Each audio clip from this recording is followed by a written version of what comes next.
Good evening. Namaste, everyone. 20 years back, a seed was sown called Ammucare by our founder and guide Mohanji, turning his personal pain into something which is of a higher purpose. And true to his vision, that seed has now grown into a beautiful tree called Ammucare, each of its branch dedicated or represented by each of the projects of Ammucare, which are all dedicated towards serving all the beings of the earth selflessly and compassionately through various projects, through cruelty free food and providing home, shelter, clothes, through self sufficiency, economic independence, medical care, health care, animal welfare, and also through disaster relief and through rehabilitation. So, in the wake of the current situation, when we are witnessing so many calamities within India and around the world, Mohanji is guiding us towards disaster preparedness, not only because it enables us to help our family members and our friends, also because we need to be responsible citizens and be able to volunteer for relief activities and rehabilitation activities directly on ground as well as in collaboration with various other organizations. Ammucare volunteers have been involved in these activities of rehabilitation and relief work. But we need to understand that the preparedness is as important as these relief activities, for that matter, even more, so that we can execute them even better. And that is the whole reason why we are organizing this seminar. We had initiated activities for preparedness earlier. We had to discontinue for certain reason, but now we are reviving them and we intend to continue them with consistency. And hence, I'm welcoming all of you to today's webinar on disaster preparedness. And during this introductory talk, we will basically try and understand what disasters really are and how we can be prepared for them. And for the same reason, now I'd like to call upon one of our panels, one of our speakers. And before that, I would like to also introduce both of them to you. We have two eminent speakers with us today, Colonel Nikita Reddy and Colonel Yadveer Singh. Both of them are going to share their valuable insights with us. So I would like to now invite Colonel Nikita to share her insights about disaster and disaster preparedness. Dr. Nikita is an IVF specialist. She's a gynecologist. She's also the HOD of the ART Center of the Army Hospital. And I would also like to let all of you know who do not know, she's been an active member of Ammucare Charitable Trust as well as the Mohanji Foundation. Dr. Nikita, I invite you to come to the podium and share your insights with us now. Thank you, Nikunj, for giving me this opportunity. And I'm really grateful that we are again spearheading this disaster preparedness program, which was initiated, and the seeds which were sown by our master, our leader, Mohanji, and who had a greater vision so that we become volunteers and help the country whenever there is a disaster which affects us.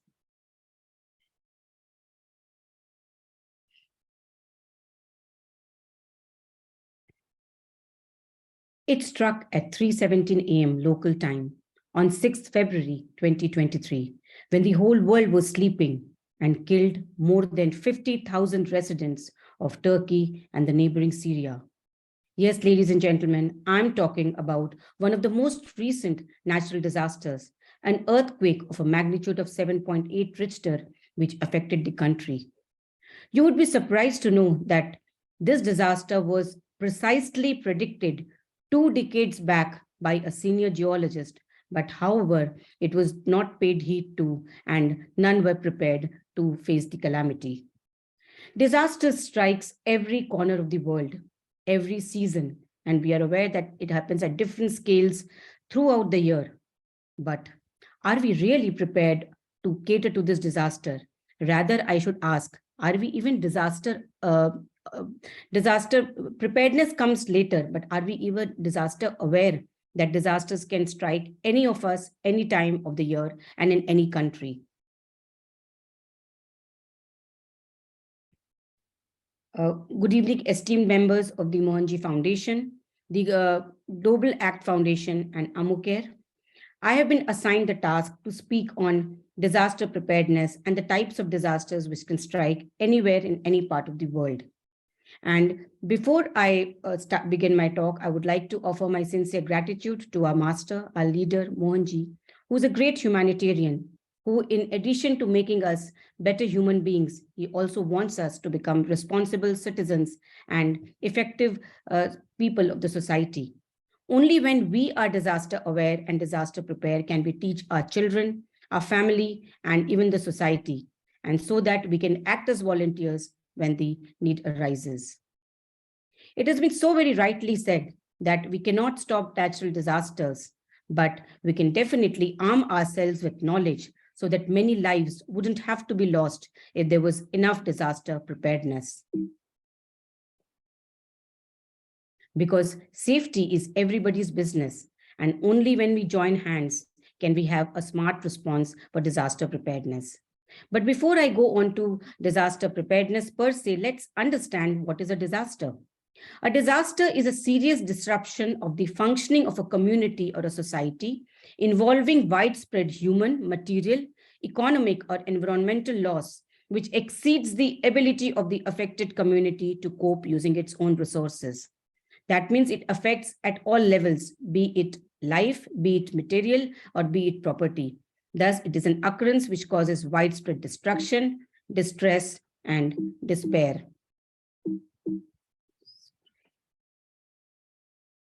As far as the types of disasters are concerned, they are primarily of two types, natural and man-made. We are all aware.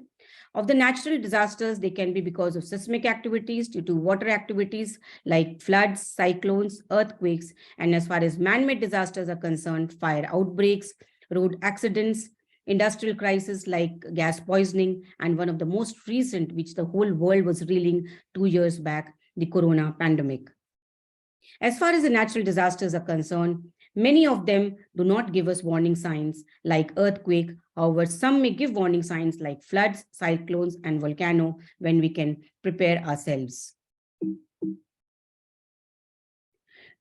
You would be surprised to know that a survey was carried out last year, and from 1st January 2022 to 30th September 2022, which made 271 days, out of the 271 days, 242 days were disaster prone in our country in various parts of the state, and it claimed 2755 lives, affected 1.8 million hectare of crop area, destroyed 4 lakh houses, and killed close to 7 lakh livestock.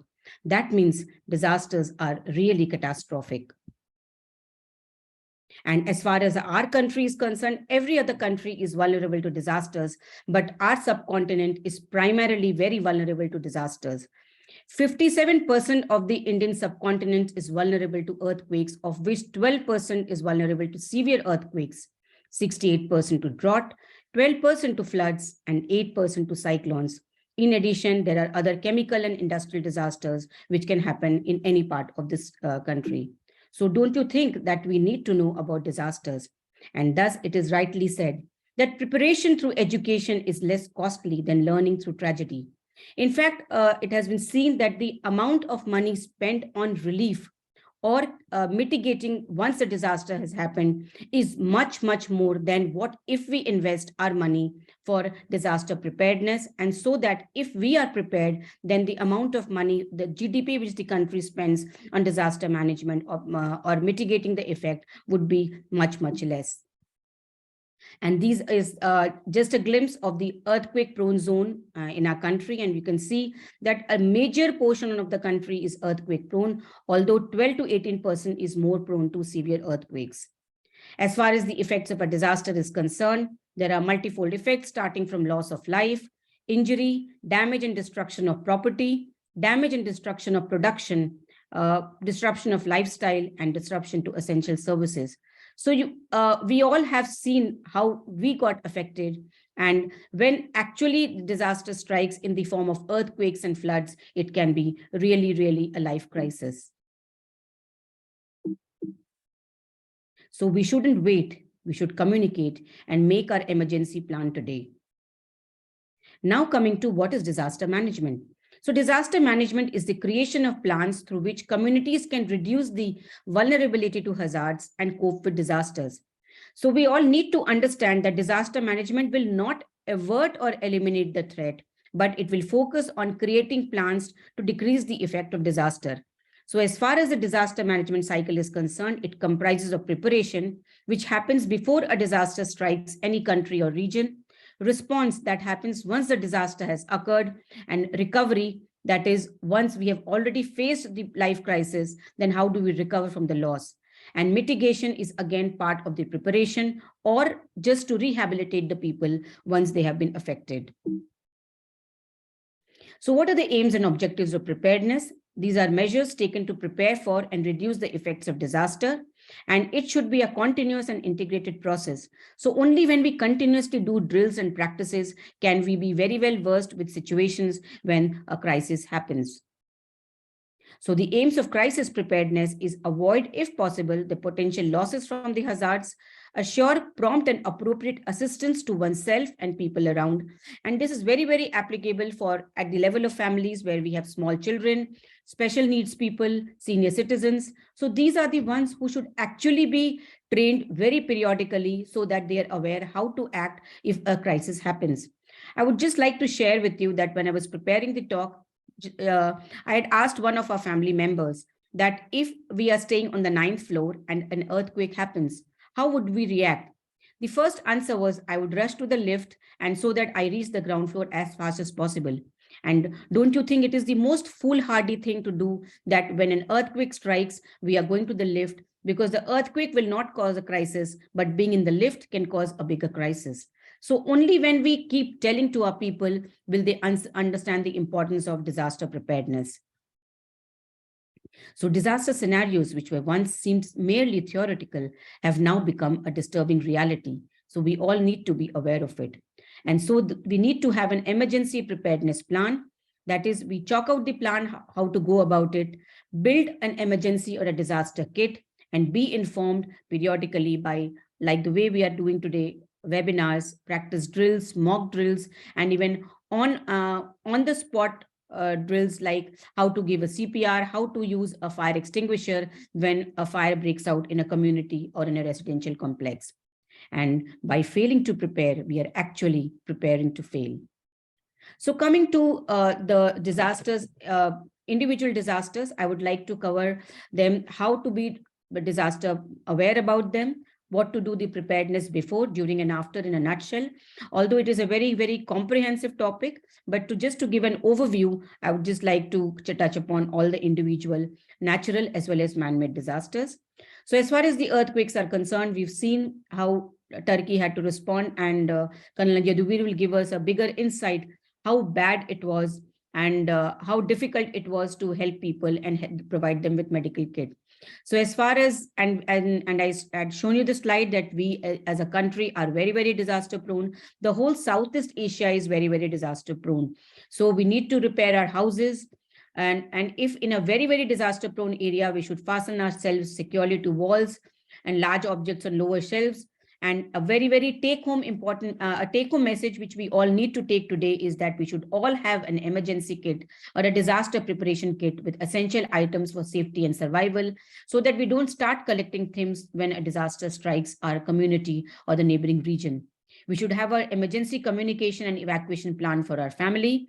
And the other important aspect for an earthquake is learn the technique of drop, cover, and hold, which I'll be reiterating in a separate slide, and we should educate ourselves and family members about the earthquake risk. So, and when the earthquake already has started, what should we do? First and foremost, stay calm and do not panic. And that is what we always do, that we panic and we are not calm. We have to stay away from mirrors and windows, stay wherever you are and move outside only when the tremors stop. And as per the drill, which I'll be telling in the next slide, is drop under a table and cover your head so that you protect your vital organs from any kind of injury, the untoward falling of objects, the untoward falling of the roofs. And if you are inside a vehicle, stay inside till the tremors stop. Coming to the most important aspect for earthquakes is drop, cover, and hold on. So drop means wherever you are, drop onto your hands and knees. This position protects you from being knocked down and also allows you to stay low and crawl to the shelter nearby. Cover your head and neck with one arm and hand, which is very important because head injury can be catastrophic, and even your colleagues and your family members may not be able to assist you if one sustains a head injury. And if one has a sturdy table or a desk nearby, one should crawl underneath it for shelter. Stay on your knees, bent over to protect the vital organs. Hold on means if you have been able to secure yourself under a shelter, then hold on to the shelter with one hand and be ready to move it if the shelter can also shift. And if there is no shelter, one should hold on to the head and neck with both hands. What do you do after an earthquake dies out? We should move cautiously and look for unstable objects, because if we have been able to combat the earthquake, but because of the objects, because of the loose ceilings, fan and walls, we can sustain an injury. Anticipate aftershocks, especially after a major earthquake. People who are staying near coastal areas need to be away from the beaches because tsunamis sometimes hit after the ground has stopped shaking. And another important thing, do not spread and or believe in rumors. We need to know about what the government is telling, what the local officials are telling, rather than concocting stories and making scare in the community. And we should not attempt to cross bridges and flyovers which may be damaged because of the earthquake. As far as community level, what do we do for a disaster preparedness for earthquake is we should practice this drop, cover, hold drills regularly. I think after this webinar, we can tell our family members if they are not attending. We should tell our children, and if we should take an opportunity to tell in our residential areas if we are staying in a society. Practice evacuation drills regularly, and we should mark our exit routes so that people know that if they are staying in high-rise buildings, where to exit when an earthquake happens. Coming to fire. Fire, as you're all aware, is happening every other day. Just a week back, a major fire broke in a big shopping area of Mumbai. And Mumbai being a very, very clogged up area, one can imagine the kind of disaster or the catastrophic it would have caused. So for the preparedness, we should prepare and practice a response plan for residential and office complexes. And here the drill is stop, drop, and roll, which I'll be coming very subsequently. And we should ensure that all residents and visitors are periodically trained to face different emergency situations and provide first aid. Here again, an exit plan should be chalked out. In the residential complexes as well as office complexes, everybody should be well versed to use a fire extinguisher. People would vouch that whenever we want to extinguish a fire and use our fire extinguisher, that is the time it fails us the maximum. So we need to periodically do it. Before the fire happens, or as a preparedness program, we should know the exit routes. We should know where the firefighting equipment is present and ensure that our house and office premises have a first aid kit placed at every segment. We should do not leave any open fire unattended. And for disposal of dry objects, we should dispose through the appropriate municipal channels. During fire, raise an alarm and inform the fire brigade. Again, do not panic, stay calm, and we should try to extinguish the fire with whatever available equipment we have. During a fire, we should also close all the doors and other openings. This is primarily to prevent the smoke from spreading, and one should use a wet cloth to cover your mouth to filter inhalation. And if the fire is out of control, rather than extinguishing, we should exit out the area immediately. Do not go back for your possessions, a very important thing. So here again, the emergency kit will come in handy. If you think that your house has come under fire, you're not able to extinguish it and it is spread out of control, you should have your emergency kit ready and you should rush out of the house. And in case of burn injuries due to fire, pour water over burn until pain subsides. If one is trapped in a fire and has caught fire, so what the drill which we need to practice is stop, drop, and roll. So this will help in extinguishing the fire which is caught onto your body. Now, after earthquake and fire, we come to floods. Floods, again, is a very, very rampant occurrence, not only in our country. We know how severe floods we've seen in Philippines, the tsunami which hit in 2004. So we are aware that multiple flood occurrences are happening throughout the world. And how do we do the flood preparedness for this? So before the floods, again, stay calm, and we need to have good communication with the local authorities. We should keep our mobiles and phones charged, and we should keep a battery charger in our emergency kit, because that is a time when all the electrical supply will be disconnected and we are totally handicapped in this situation. We should be well informed through the media, and individuals or families who have pets should keep animals untied to ensure their safety. And again, very important that please prepare an emergency kit with essential items for safety and survival. The other important preparedness is one should keep your documents and valuables in waterproof bags, especially for people who are staying in flood-prone areas. Know the safe routes to nearest shelter. And another important thing, that we try to collect our personal belongings and our valuables, and we delay in evacuation and we get stranded. So evacuate immediately to safe places when directed by government officials. And flash floods is another thing which we all need to be aware of. You're aware that how a cloud burst and a severe flash flood happened in Leh a decade back. As far as the management during floods is concerned, avoid entering flood waters. Stay away from sewerage lines. We have heard of incidents when people and vehicles have been washed away in sewerage lines and gutters because of the fast flowing water during floods. Stay away from electrical poles because they can suddenly collapse and fall on your vehicle or on the individuals, and mark any open drains or manholes with visible signs. One should not walk or drive in flood waters, as I mentioned, that 2 feet of moving flood of water can wash away even big cars. Eat freshly cooked food, because great chances of food poisoning and spreading of water contamination, and use of disinfectants to keep your surrounding clean once the flood is ebbing out. As far as after floods are concerned, we should prevent our children from playing in near flood waters, not use damaged electrical goods, turn off utilities at main switches and before using them, and do not touch electrical equipment if wet. And if one needs to evacuate because of severe floods, we need to remember that we should put sandbox in the toilet bowl and cover all drain holes, lest the water will come in the whole house. Raise our furniture to prevent loss to our property. Turn off power and gas connection and move to a higher and safer shelter. And if one needs to evacuate, the important caveat or the flow chart is: do not enter deep unknown waters. Use a stick to check water depth.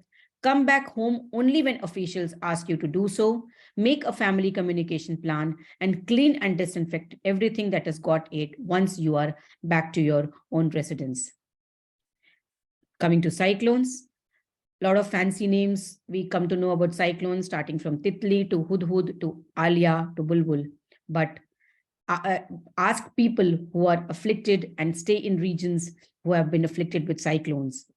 So before a cyclone, we need to prepare, and the preparation plan is more or less same like the floods, that we should have an emergency kit. We need to stay calm, keep our mobile phones charged, and be well versed with whatever the officials and the government agencies are giving information. And pets should be untied to ensure their safety. And we should store food so that in case we have to get evacuated and the relief takes time, we should have food of at least a week. Mock drills for family and community, and we should close door and windows securely and evacuate immediately to safe places if directed by the officials and government agencies. And during the cyclones, if you are indoors, switch off electrical mains, keep doors and windows shut. If the house is unsafe, leave early before the onset of a cyclone, and be well versed with the communications given by the local agencies. And if one is outdoor and got stuck, do not enter damaged buildings. Seek a safe shelter as soon as possible, and beware the calm eye. Because if the wind drops, we should not assume that the cyclone is over. Violent winds can soon resume after another direction, and wait for the official till they give the signal that all is clear. After a cyclone, one should be very cautious about the food and water, because that is a time the water can be highly contaminated. So we would have been averted with the cyclone disaster, but should not get afflicted with poor water supply and poor hygiene and sanitation. We should not enter damaged building, and if evacuated, we should wait until we are advised to go back. Now coming to a disaster which is 100% man-made, but it is something which we even dread more than a natural disaster, a riot. And so very rightly said by Martin Luther King, a riot is the language of the unheard. And we should be we need to be aware of this because we are seeing communal riots, political riots happening every now and then. And so what are riots? A violent disturbance of the peace by an assembly or body of persons. And the response should be that we should report any suspicious behavior or unauthorized persons in our surrounding to the police or department. We should stay inside, away from doors and windows to prevent stone pelting, gas bombs, etc. And during riots, we should secure our area, doors, safes, files, vital records. Be vigilant and aware of unfolding events. We should not engage in any verbal confrontation because that is a time when the communal riots are happen and people would like to come and instigate you. And that is the time we need to be very, very cautious and mindful of what we engage in. And do not physically engage protesters. And if personally confronted, remain calm and try not to raise the voice or escalate the situation. Now coming to what does an emergency kit comprise of? I would like to reiterate again that although the talk might be difficult to take in everything home, but the most important take-home message from this webinar should be that because if I ask today to all of you esteemed guests who are present that how many of us actually have a disaster kit or an emergency kit at home, I'm sure 50% would say that they don't. So I feel this is one thing which we all need to have at our home, no matter we feel that the disaster is a very remote possibility in our region. So a disaster supply kit should consist of basic items your household may need in the event of an emergency, like water and food, which I know cannot be kept, but especially in areas like cyclones and floods, there we can have them. Battery powered or radio flashlights, first aid kit, very, very important. Your medicines, which are life-saving or which you are regularly on your medicines, should be there in your emergency kit, and it should be replenished every 2 to 3 months to see for the expiry dates of the medicine. Whistle to signal for help because there would be times our mobiles don't work. So if we want to ask for help, we should have a modality. Plastic sheeting and duct tape so that in cases of cyclone and water, we are able to save our documents, we are able to have some shelter. Moist towels, garbage bags, wrench or pliers when we want to secure things, and cell phone with chargers and a backup battery. This is in the event we know that a disaster is going to happen. So these are the very important aspects of an emergency kit. So as an organization, even we wanted to have a disaster relief kit, and we had formulated an ideal disaster relief kit. So it should contain a first aid kit preparing for any type of emergency, stocked with medical supplies. And the most important aspect of any disaster relief kit, which I'll reiterate, is it should always be there in a location that is accessible to all adults in the house, should be checked regularly to dispose of and replace any expired items, and to replenish any items that have been used. So what are the lessons we generally learn from the major disasters? That preparedness and mitigation is bound to yield more effective returns than distributing relief after a disaster. So disaster relief might come, but what we need is we need to be prepared so that we ourselves can combat the disaster and mitigate its effect. Create a culture of preparedness and prevention, evolve a code of conduct for all stakeholders, and increased capacity building leads to faster vulnerability reduction. And that is our aim for this webinar and subsequent webinars, so that we build a bigger capacity of our own members from the organization. We are able to reach to schools and colleges and make volunteers so that when need arises, all of us can pull in and help the officials. So the take-home message would be that we should stay calm, do not panic, do not spread rumors, be disaster conscious, and be preparedness aware.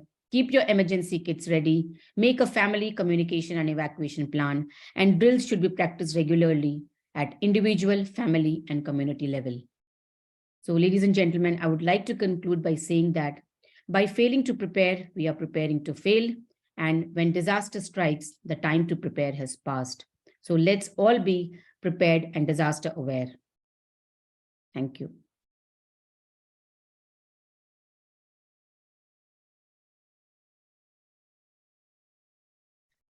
Thank you, Colonel Nikita. That was a very lucid and a very informative presentation, and a lot of valuable guidances that we're all going to take with us. You rightly pointed out that we should be so prepared for it. It's so important, the preparedness, and we are barely prepared for it. So I think there's a lot of food for thought for all of us, and also a lot of action that needs to follow. So thank you so much for all your insights. For all the participants, I would like to say that let's reserve the questions for later after both the speakers have spoken, to maintain the fluidity and the flow of the talk. And now I would like to invite another eminent person, a real life hero who led the Indian medical team to Turkey in Operation Dost, Colonel Yaduvir Singh. He's an alumnus of AFMC, MD Community Medicine, has varied experiences in international humanitarian assistance and disaster relief. He's earned a lot of accolades for his yeoman services, especially during this operation, and even commended by the Prime Minister himself. So it's an honor to have you, sir. I request you to come to the podium and share your insights.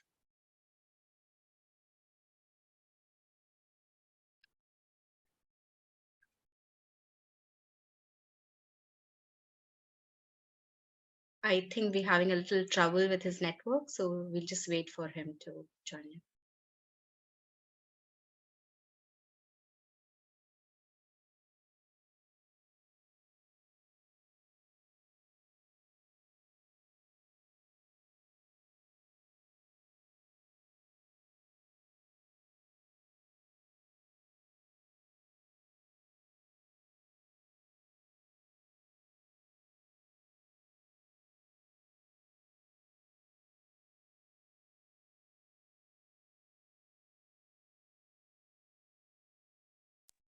Colonel Yaduvir, you need to unmute, sir.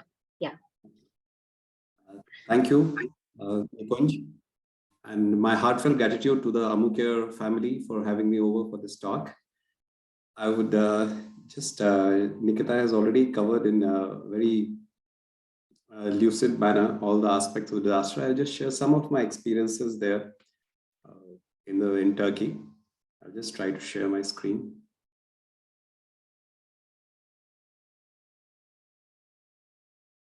Can you see my screen? Yes, we can see, sir. So we were the part of our medical team was a part of Operation Dost in Turkey. This was a two-phase response by the India. They signed the NDRF, the National Disaster Relief Force, and us ourselves as a medical team. They were doing the search and rescue operations, and we were providing the medical relief. So I'll present my part of the experiences. As I know that most of you are not from the army background, and I would like to introduce my team as why we have been chosen for this.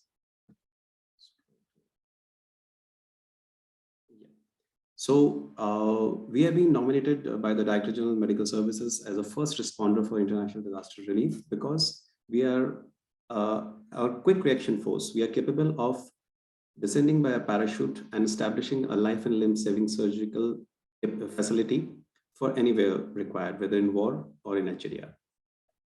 We have participated in many operations in India since 1942. However, our recent HDR operations were in 2013 in Uttarakhand, 2015 in Nepal, Indonesian tsunami in 2018, and recent one is of Dost in Turkey.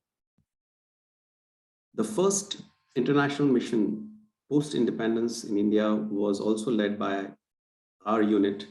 This was in Korean War in 1950. We stayed there for 3 years and treated more than 100,000 casualties, and during the war and post-war also. This Korean association is so deep with us that any Korean dignitary visiting India will come to our unit located in Agra and they will visit us. This upper two photographs are the recent visit on 23rd March by the Korean ambassador and their ambassador for diplomacy. They were celebrating 50 years of Korean-Indian diplomatic relationship. And below two photographs are March 2001 when the Korean defense minister visited us along with our then chief, General Naravane. So these are the photographs of a recent operations, 2015 Nepal earthquake. We got a Nepal Army citation for that, as well as the Indian Geosciences citation. These are the photographs from the Indonesian tsunami 2018. Being this responder, how we practice. We also participate in international disaster relief exercises. This was the ASEAN effort of bringing multinational institutes together to to practice how to respond to a disaster. This happened in Brunei in 2013 when I led the team. That time, this was the first exercise. Every 3 years, they do this multinational exercise. The second exercise was in 2016 in Thailand. These are the other photographs. There's a very realistic exercise they portray with the very realistic dummy casualties as well as the disaster scenario. 2019, it was in Lucknow, India. Now coming to the operation, we received the orders of mobilization from Ministry of Defense on the very day of the earthquake, and within 6 hours, we were ready to move. These are the IL-17 aircrafts of Indian Air Force. We took off in them. We took our additional supplies from Delhi. This was a 99-member team, which consisting of medical specialists, surgical specialists, orthopedic surgeons, maxillofacial surgeon, and support staff. This was a journey. We took off from India to Adana, a place in Turkey. You can see where it is on the map, and you can also see the epicenter of the disaster. So this was a chilly night in Adana. After an 8 hours flight, we landed there. The defense attaché was there to receive us. Then that time only we were giving a decision where we will be deployed. Before that, we were not aware where we will be deployed. And there was a lot of chaos. So we drove around 5 hours to a location southeast of the country near Syrian border known as Iskenderun, where we were supposed to deploy, find a location and deploy ourselves wherever we can. This was the site in Iskenderun. There was fresh snow on the peaks, and the temperature due to the wind chill factors was showing 0 degree, but it was -5 is what it felt like. There were rubble all over. There were many buildings have been razed to ground. So after searching a couple of locations, few locations we went around, we realized that there was no suitable. So finally we landed into this school building, which was near this hospital, which was already damaged, and there was just emergency services running there. And you can see the smoke. There was a port behind it in Iskenderun, which was on fire simultaneously. So there was a lot of relief material coming in. That's why the airports were also quite busy. So we started setting up this hospital because this building was apparently safe. It had no cracks. So we took the first floor of this building, established a lab and X-ray. We established our operation theater. And I'll just show you a couple of media clips just to take you the visuals around there. That was Jens Stoltenberg speaking a little earlier in Turkey, as we were seeing from the pictures a short while ago. The infrastructure during the earthquake has been so badly damaged across a vast area. Now, with hospitals absolutely overwhelmed, the Indian Army has stepped in to help, converting a disused school into a hospital. Well, the BBC's Nitin Srivastava reports now from the Turkish city of Iskenderun in Hatay province. This used to be a super specialty hospital in the Turkish port city of Hatay Iskenderun. But when the quake struck, the hospital developed cracks and it has been completely shut down except for a few OPD and emergency services. But the next day onwards, a team of 99 paramedics and doctors from Indian Army arrived here, and they set a base in where we are right now. On my right is a building which was considered safe because it is a new building and it used to be a school. The school has now been converted into a hospital. More than 4,000 patients have been treated here. In the beginning, almost 500 plus patients were arriving here. And the Indian Army has brought with itself ambulances, trucks, and everything to help victims out here. And we have our drills to evacuate in case an earthquake hits and we can come back in the tents. So we are equipped with our surgical teams. We have got 2 surgeons, 2 nurses, 2 orthopedic surgeons, 1 maxillofacial surgeon. I'm a public health specialist myself. And we have got our sports medicine specialist as well as emergency doctors. Ödem var işte. Halı çırptım, ondan kolum çok ağrımaya başladı. She injured herself while doing chores, household chores. Right, and was medical help provided here? Burada sana ne yaptılar diyor bunun için. Muayene ettiler, film çektiler, şimdi de röntgene gidiyor. So I will share a couple of more media clips with you.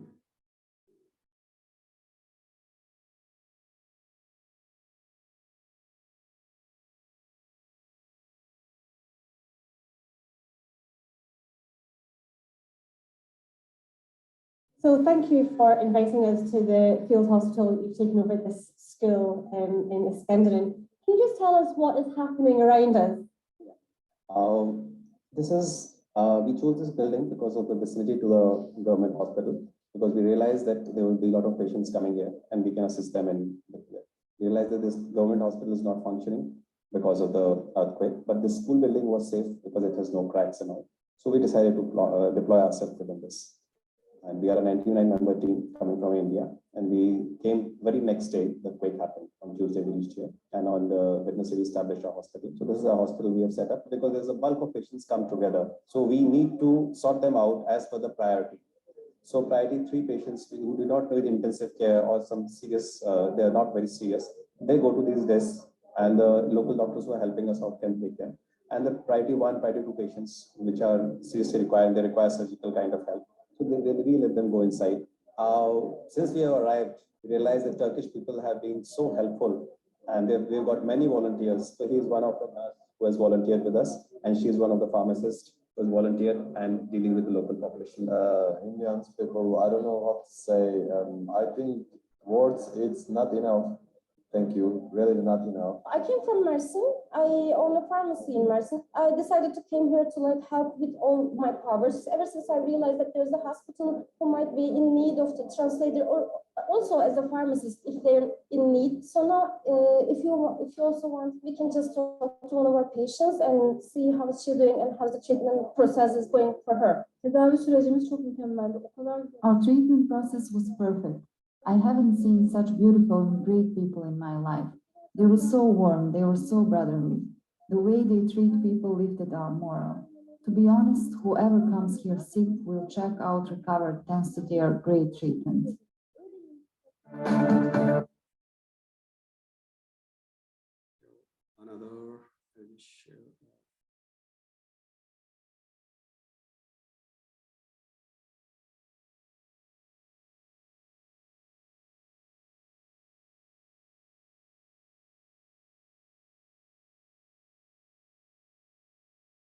This was the very second day when we have reached. Young lady has been taken out from the rubble of a multi-storied building that had collapsed after the earthquake, and according to doctors, she had been in the rubble for more than 3 days, and that perhaps explains her condition. If you notice, and Colonel Dasgupta, the doctor who was treating her, is with us. Doctor, what can you tell us about the condition in which she was brought, and what's her current condition? She's Elida. She's a 20-year-old school-going child. She was brought to us when she was evacuated from the rubble of a building, and it was told that she was there for around more than 72 hours in that rubble. When she had come to us, she was hypovolemic, that she was dehydrated. Her BP was not stable, and we suspected multiple fractures. So a team of doctors, in which I was also there, we stabilized the patient first. My colleagues of the anesthesia team, they stabilized the patient first. Then we investigated further, and now the patient is stable. We have found certain fractures and will be treating for that. And further, if required, I have my colleague here from the civil hospital also. And with their help, we'll further investigate, and then we'll treat her and make her well soon. So there were many such instances. This thing is full of, media is full of news, but I will just quickly rush through some photographs. I'll show you, this is how we were doing the triage. There was a long line of patients And if you don't do a triage, you cannot give adequate response to the needy, and it might be diluted. Your response might be diluted. So the local doctors and volunteers were very helpful. So I'll just rush through with a lot of photographs. I think the pictures speak 1,000 words. This was a patient who needed immediate amputation. Otherwise, he would lost his life. So we made a Avoni amputation for him. And then Isabel, later you have to change your thing. Shift Yeah, to- we still. Beg your pardon, Achas. Do I have to? Can We you hear still me? see the video and not the pictures that you're trying to show. Sorry. Okay, Roger. I just do that.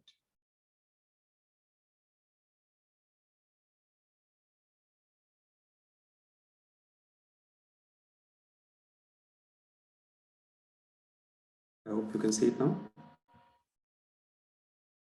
Yeah, we are back to the presentation. Yeah. So this is the long line of patients we had at our reception, and this is where we are doing the triage. The patients were coming day and night. Our team didn't sleep for almost 72 hours in a go, and then probably I had made some rotations so that we could give them some rest. So this was a case I told you. He was buried in the rubble for almost 72 hours. This old man, this 42-year-old man, and then we had to amputate him above knee to save his life. And then we evacuated. He was so bad, in such a bad condition that we had to put him on ventilator after the operation. But then we stabilized him and evacuated him to a bigger hospital in Adana, which was safer. And then we followed him up. He is recovered. We are doing numerous minor surgeries and procedures. There were neglected traumas of various kinds.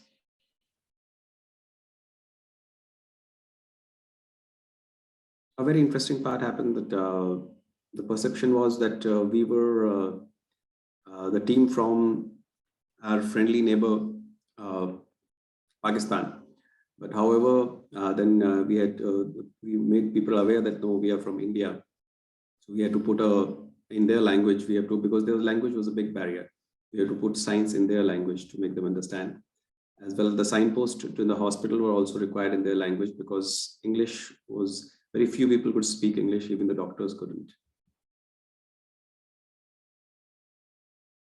So there are the photographs, how we transported patients, treated them. This is how we asked for resupplies in between, because our medicines ran short, and you see how difficult it was to transport the medicines. We used dumpers, buses, in whatever form whatever modes we could get to transport locally in Turkey. Our X-ray department was overworked because of the fractures, so many fractures we received. There were kids, there were old people. We were running short of stretchers and wheelchairs at a time, so we carried patients with whatever manner we could.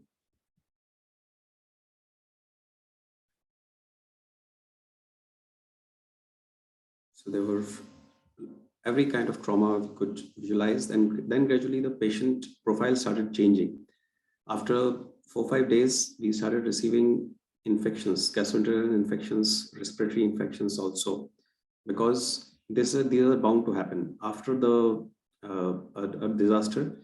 These kind of patients do take place, and because the local health infrastructure has completely demolished, so that's why we also got a heart attack patient, and among that chaos, our doctors could identify this kind of a heart attack and saved his life, which we were not expecting to find such kind of patients also coming in. This is another site I will show you as a public health specialist, because you see wherever the food was available, there were long lines there. People were staying out in cold and in tents. This was the reason for gastrointestinal infections, as well as your cold infections of chest and all. We were receiving a lot of medical aid, and so we started running a parallel pharmacy with the local doctors, so that they can be the routine patients, the OPD, outpatient department patients, can be diverted that side, so that we can manage the more severe ones. There were a lot of relief material was being dumped in our hospital location, because people expected that the needy will come to us So they will be able to utilize this relief material. We help them organize this because it was dumped in a very unorganized manner. So we were doing this task also. Then after around 8 days, the other countries started coming in. There's a Spanish hospital which came in after around 8-9 days. And then we visited them because this was a part with our plan that we had to, the transition of patients has to take place by that when we leave, we have to hand over our patients to some other hospital. This was the ambassador of India in Turkey who visited us to see our family. Then while this is what the time when we're moving out, as a goodwill gesture, we handed our remaining medicines to the Spanish hospital and the local Turkey doctors so that they can use it further on the patients. And we made a smooth transition of the patients before we leave. There were a lot of volunteers there helping us out. So we organized a barakhana, a feast kind of thing for them, whatever we had, whatever Indian food we had got with us. And when we are about to leave, there was Mr. Arif Setting, who was DDG Foreign Affairs, Ministry of Health. He came to thank us. And on the day of leaving, there was a coordinator from Ministry of Health. He also came to thank us, and we exchanged mementos. He, as a gesture of friendship, he gave his scarf to me. And this was a letter of appreciation given by the Ministry of Health of Turkey for our services. We were flooded with the messages on WhatsApp as well as letters of appreciation when we were about to leave. We had kept a feedback raised in which very interesting comments came. This one comment I would like to, very honest comment, where he said that initially he had an impression that Indians are undisciplined, lazy and dirty people. But after seeing us, he realized how warm, respectful, well-disciplined, hardworking and professional we are. And he said he swear that he has not seen anything like this before, the way we helped them out. So this was a very nice compliment we received. People hugged us, cried, and they wore our flag on their shoulders. The army personnel there, they exchanged their badges with us as a gesture of appreciation. And then finally, when we departed, so these all volunteers, they came in to say bye to us. They made a gesture of gratitude by, they made us sign their t-shirts. They clapped, standing in a row when we were leaving. This is an interesting local social media they made for our this thing in their local language. I'll just play for you for a small clip. İşte dostum, yüzüm gülsün be, yaralarım ağır, varsın olsun be, halimizi bir tek Allah bilsin be, ben varım yanında, yalnız değilsin. Önümüzde dağlar, düşmanlar değilsin, ben varım yanında, yalnız değilsin. So, when we were leaving at the airport, we had a very warm gesture by our family who got us packed lunch, well, to see us off. And these are the few of the challenges we faced. That the uncertainty of deployment location. The Turkey government has not given us a location till the time we took off. So it was totally uncertain what kind of location we are going in, what all we should do, the final last moment preparations. So we were prepared for the uncertainty. The language barrier was severe. The volunteers helped us out in that. Otherwise, even most of the doctors couldn't speak English. So we faced a lot of problem. The weather was extremely cold for the patients, as well as we can handle the weather being army persons, but for patients, it was difficult. There was no electricity, no water supply. There were aftershocks were ongoing. We also experienced up to 5.5 an aftershock of 5.5 this thing, and but we were ready for evacuation. Our drills were ready, and we were staying in tents outside. We were only keeping patients inside on the first floor so that we can easily evacuate them, and they remain protected for the chill weather. There were we have found difficult in transportation of resupplies in Turkey, and certainly the volume of patients was actually overwhelming. There were some threats faced, that there was news of looting and security threat to the relief teams. Some of the countries canceled the relief operations because of this news. However, we were there and we had extremely good local support. So we didn't face any such problems. And there was also this alert raised by the organization of UN that there was asbestos exposure was there to teams. So this all kind of threats are always there in the disaster. And there were the local support was so much, they felt that we were moved out of Turkey because of some pressures. There were different pressures, but although there was in assembly, these questions were raised, that why the Indian team go early. So it was interesting. There were many things which I keep preserved. And but our reward was the smiles on the face of the children, the old people, and the patients which we treated. On back home, we were received, he is the Chief of Army Staff, felicitated us. And I have some suggestions. I'm keeping with a positive time, I'll keep it restricted. So I have some suggestions as volunteers. What you can do, as Nikita has already covered in a very lucid manner, but I will give a very minor aspect, like you are moving on a road and there's an accident. There are 3 casualties. So if there are 3 casualties and you are alone, that this disruption has exceeded your capability of responding on it. So it is a disaster for you. So even such a small situation is a disaster for an individual. So how do you respond to it? So number 1, a very basic thing, that's don't panic. Number 2, the basic thing, that safety first. You move to face safety, and Nikita has already covered, and take the patient or the victim to the safety wherever you can.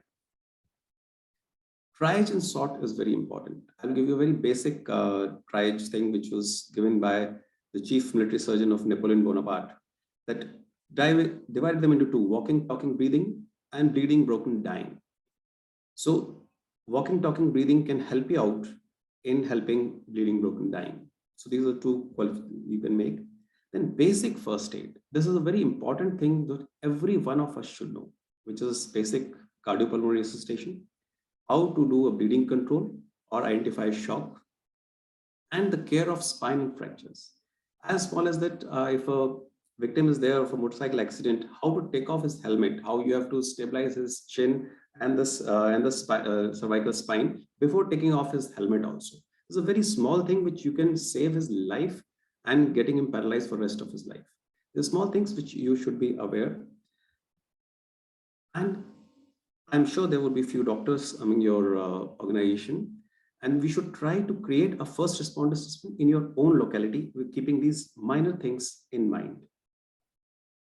As an organization as a whole, is a very nice thing which you can plan to do whenever this such disaster is struck. There's a lot of relief material coming in, which I've experienced in many places, but they are not able to take this relief material to the right places. So if you can organize this distribution of this relief material which is arriving, you don't need to take any relief, just organize it, right distribution. So we need some good managers. You can connect with the locals to reach out to the neglected areas if you want to help, because that is one thing which there are many places which outside teams are not aware of where to go. Only the locals can guide you to that place.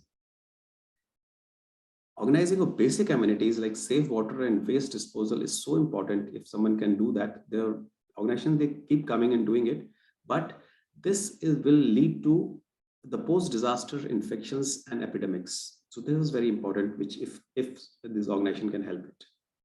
And disposal of dead, which is again not a medical requirement, but if it can be taken, because this is a tricky situation in all kinds of disasters, and where we should always take care of being empathizing and being sensitive to the local culture. So with that, Jai Hind and thank you.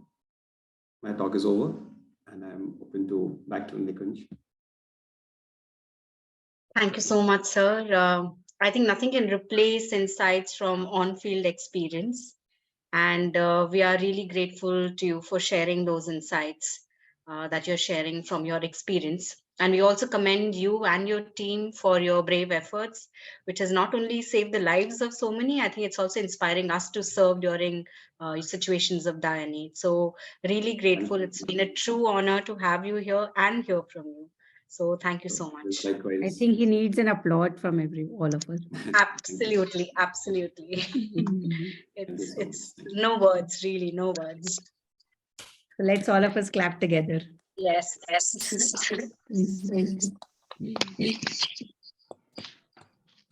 Great. Also, I'd like to now open the forum for anyone who'd like to ask questions to Colonel Yaduvir or Colonel Nikita.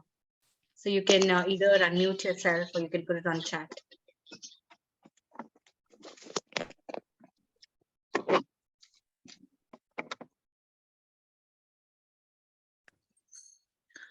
I just wanted to thank, this is Dipali, and I just wanted to thank Colonel Yaduvir for sharing such detailed information. And like we have been part of very relief operations through the NGO. So knowing the side of story, what you were telling, it's very interesting. It's quite a learning experience to, strategize more how to approach any relief operation in future. And my question, there were certain questions which you have already answered in the last slide, that how as an organization, as a non-government body, how we should approach as a team, and how can we be more, of more benefit to such scenarios, in such scenarios. Like our work starts very late, like when the disaster strikes, mostly it is a government body who are in rescue operation, and we come in picture much later when the rescue is over. So then we start our relief operation. How can we be more useful, and what kind of tie-up we should look for in such disasters? What local body we should approach? Like right now our approach is to tie up with the forces, with the NDRF. How can we improve it better? Because not every time we have the local volunteers available. So we do tie up with a lot of local bodies and localites there. What do you suggest? How can we be more effective in these scenarios? Like I already said, one is, in a small manner, you can help out as an individual if you are trained in the first, as a first responder. Because if you are trained, you can help out in your own localities. Number one, if the earthquake has struck you in your locality. Secondly, if you have to reach somewhere and be there, I understand it is a very difficult task, because our organization, like us and NDRF, we have an organizational structure which is ready to respond at a short notice. For you, you need to call up your friends, you have to get together, you come together and then move. It will take some time. Initially, you're right, I have seen even the local administration is also in a state of is overwhelmed and is not able to provide you good inputs how to help out. But I believe in an actual scenario, you will take at least 3 to 4 days before after the disaster, you're able to respond. By the time our news medias and our various kind of medias would have you enough, will get you enough inputs in what actually kind of places it is happening, and how you can reach there. You can plan how reaching there. I'll bring out again two things. If you have no medical thing, first thing was medical, the first responder response, which is a CPR. You can treat basic fractures, how you can support, and the basic shock and bleeding control. If these kind of things you're not trained in, at least you can try providing a basic amenities, and that time try to use the natural resources, because there, for example, you want to provide the light.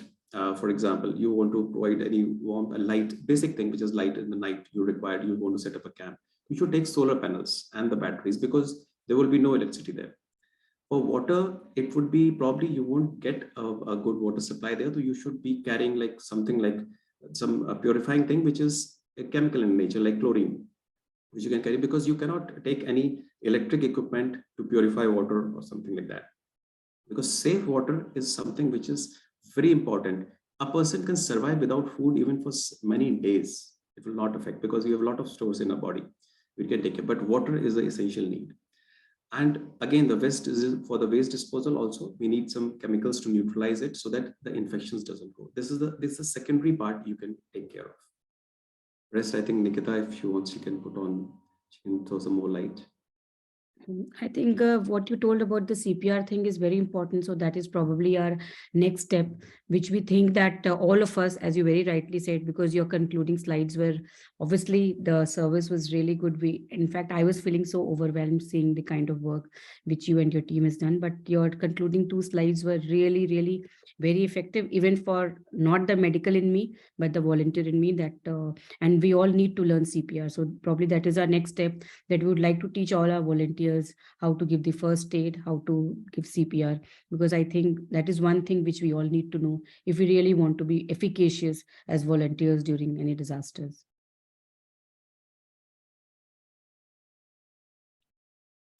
If anyone else has any question for Jaduvir. Yeah, hi. Hi, Nikita. Hello. Wonderful, sir. It was really lovely hearing your experience, and it was quite overwhelming, and also it is disturbing. So, while I was going through it, not that, we have not seen this earlier, but then, seeing things in front of you in the pictorial form, at times it hits you. And I was just thinking in my mind that, over the years, you and Dr. Nikita, both of you handled many of the disasters in the past. And one of the things which is very difficult at times is to, how to really stay away from these, emotional disturbances while, we just have to focus on what needs to be done. It is not easy, but, being in that job, I think that's how I think the team has been prepared to do this, that, do not be emotionally stuck, just focus. So maybe I think maybe something, I would like to hear something from you on those lines, has that, moment come, any moment where you felt that, no, this is enough. This is enough, that kind of a feeling.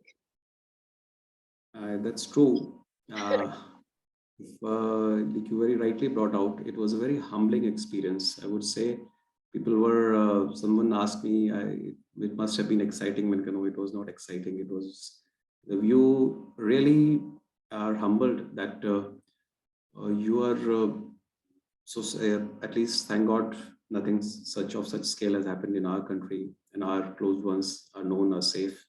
What we have seen in our eyes, it definitely affects us somewhere. The post-traumatic stress disorders, the army persons and doctors are not untouched with. And because you rightly brought out this topic, I missed out while answering the Dipali's question. 2 more things which you can help out in, because your response would be slightly gradual and later. So what you can look after is for these post-traumatic stress disorders also. If you have good psychological counselors with you, and you have also, if you can have some physiotherapists, because these initial treatments when we give, the society needs to rehabilitate and come out of it. That is a very important aspect. Those things probably your organization can help out in, which is a long-term effect which you can do. And yes, in this one more personally, answering Ritika, both personally, I would say someone said that how could you so comfortably and naturally speak in front of Modi ji, your Prime Minister, where a lot of senior officers also fumble. I would say actually that time I was in a mental state. I was so humbled after this experience, and I was not in an awe of anything. It was a probably my life's biggest opportunity to be at Prime Minister's residence and interacting with him. But probably I was not in an awe of it, because I realized I've seen what worse things life can do to anyone. And I was probably raised beyond all this worldly opportunities or happiness, which any feeling of elation or an awe, which anything materialistic thing can give in this world. So you're right, Tika, these things touch us. Thank you for asking. Very, very well said, sir. Very well, because that's the true. The reality of life is that tomorrow could be our last day. But I think living in that reality, you are literally living that reality every day when handling relief operations of such a scale. It's definitely not easy, because how it impacts our own emotional well-being. No, I mean, what people then really go through. And I think in that sense, we are blessed that, we are a part of a community literally, through our, through our founder, Mohanji, his guidance, we have been able to really come across all these barriers, emotional barriers and all of that. And I think this is one way probably we as an organization could also contribute to the forefront, team who are literally on the side. And, when they come back, it's not easy, because consciously, unconsciously, all of this is sitting within us. And we really don't know, what to do with this. So, I think that is another way of collaboration that, probably we could look at in the time to come. And we'll be happy, really. And it is certainly a proud moment to see that, how countries come together to collaborate, to partner, because I think this is all we need to learn in life, to just share what we have, what we can do for each other besides the caste, creed, country, color, culture, things like that. Here, I would just like to add one thing that at this I'm speaking on behalf of Yaduvir, because he's my batchmate. He's not added another aspect that apart from giving care, one has to put, he being a leader, he had to put the whole team together. Because it's not only the emotions from the people and the victims, it's the emotions of the people who are also working with him. Because you are away from that country, you are continuously working, you don't get enough rest, the food might be an issue. So he has to not only look after the comforts of the victims and provide them the first aid and the care, he even as a leader has to see his colleagues and his subordinates. So that would have been an even bigger human service, that along with the victims of the place, he was also heading a team of 90 people where he has to keep all of them together and make them, motivate them to work so that they don't break down. So I think that is another thing which is worth learning, that when you're working with such a big team and you're carrying out such a mega operation, so you have a two-pronged thing which you have to do. You have to look after your team, and in addition, you have to look after the people who are overwhelming you with their ailments and their fractures and their disabilities. What do you say, Yaduvir? I think this aspect must also be very important. If I may pitch in, I'm Dr. Amit Agrawal, their batchmates again. I would just say that what Nikita just mentioned about the stress of a leader and the stress of the caregiver, I would add that this, what Yaduvir was mentioning about the post-traumatic stress disorder, it is not only in the victims, it is also in the caregiver. Caregiver, when they get emotionally disturbed, so it is also a form of stress, and this post-trauma stress is not very well looked after in our country, as well as is it looked after in the other countries, especially the US Army. So I feel that this part of the entire spectrum of the caregiving is lacking in our country, and we should put more stress on giving care to the caregivers subsequent to dealing with some kind of disaster like this. Thank you, Amit. That's very well said, Bhaiya. Because, I think you also mentioned it somewhere that personally each one is affected in some way or the other. And I think when we look at our own lives, we have handled disasters on a personal level, on a smaller scale, not of course at a country level or a regional level, but we do handle. But while we handle that, personally, we do see that, how the caregivers, as you rightly mentioned, or the doctors or the nurses, it's like, day and night, you are literally watching the devastation, disturbance, and whatnot. And this is something not, people enjoy.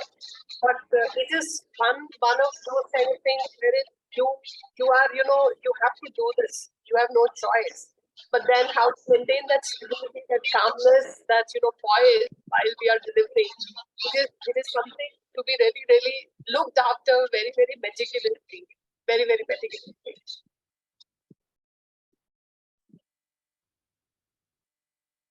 Thank you, Ruchika, for your question, and absolutely profound sharings and very humbling, lot of learning. So thank you so much. If anyone has any more question, though we have stepped over time now, so if there's a burning question, we can take that. Else we can postpone it to emails or messages that you can write to us.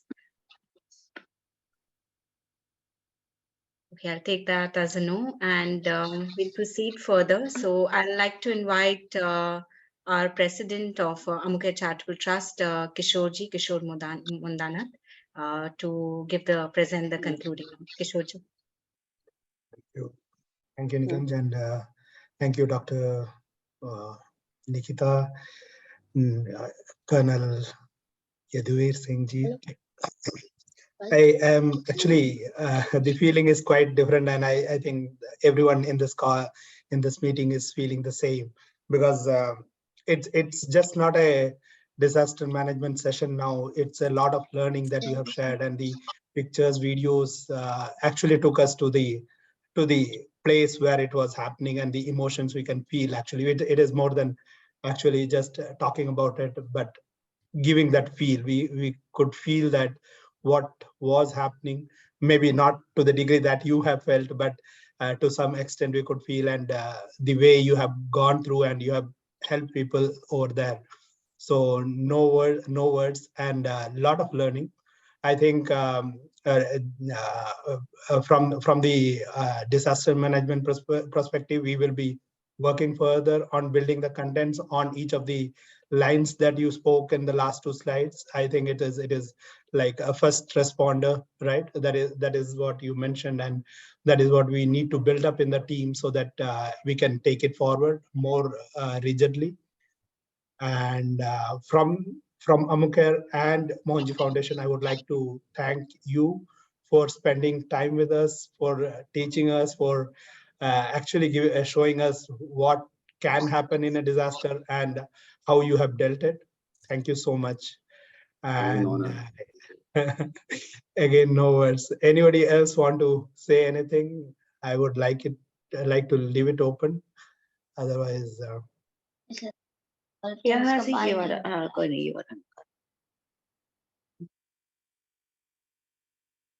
all right. Nikita ji, you want to say something? Thank you so much, Kishore, for giving us an opportunity. And actually, we are honored that we had Colonel Yaduvir with us, and he immediately agreed to share his experience. So I took a right on him, being our very dear friend. And actually, in spite of being from the same fraternity, seeing his presentation, we are all awed and overwhelmed. Thank you, Nikita. Thank you for having me. Thank you so much for giving this opportunity. Thank you so much. It was an incredible presentation.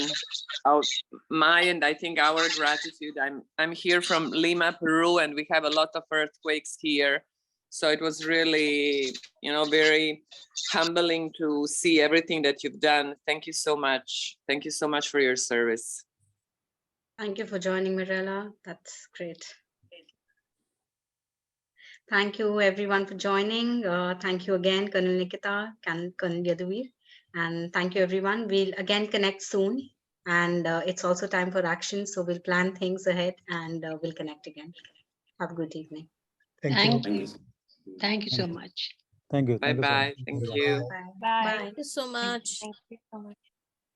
Bye-bye, Jai Mohanji. Bye, Chamanji. Jai Mohanji. Thank you. Thank you, Jai Mohanji. Chamanji. Chamanji.